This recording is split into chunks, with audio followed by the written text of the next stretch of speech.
জহধিতে বিষ্ণু পর্বাহে গীতাম শ্রীহরিবাসরে স্বপন জাগ্র চলন্তিষ্ঠন শত্রুভিনাশহীয়তে।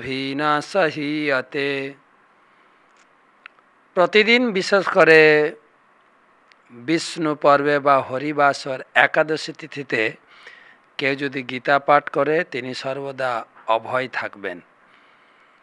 দ্বিতীয় অধ্যায় ষষ্ঠীতম ক্লাস ৬৭। ইন্দ্রিয়াণাম হি চরতাম জন্মন অনুবিধীয়তে তদস্য হরতি প্রজ্ঞাম বায়ুর্নামিমাম্ভসি। প্রবল বায়ু নৌকাকে যেমন জলের উপর দ্রুত ভাসিয়ে নিয়ে যায়, তেমনি সদা বিচরণকারী যে কোনো একটি ইন্দ্রিয়ের প্রতি আকর্ষণ মন অসংযত ব্যক্তির প্রজ্ঞাকে হরণ করতে পারে। আমরা আলোচনা করছি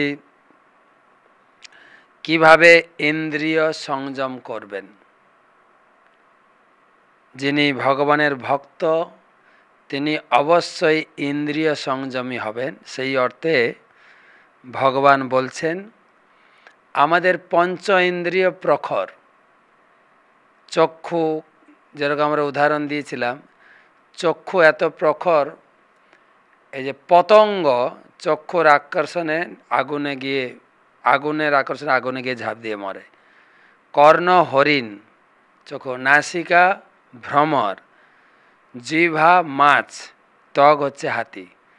এক একটা ইন্দ্রিয় তাদের প্রখর, কিন্তু মানুষের 5টা ইন্দ্রিয়ই প্রখর।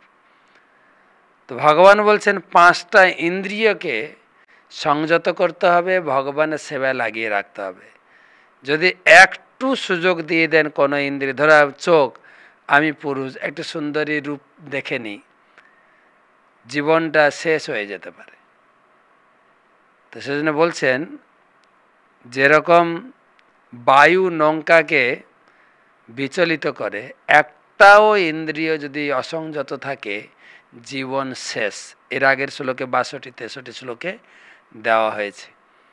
তো ইন্দ্রিয় সংযম করে ইন্দ্রিয়ের প্রভু মদন মোহনের সেবায় যুক্ত থাকলে পূর্ণ শান্তি এবং ইন্দ্রিয় সংযমী পূর্ণ আনন্দ।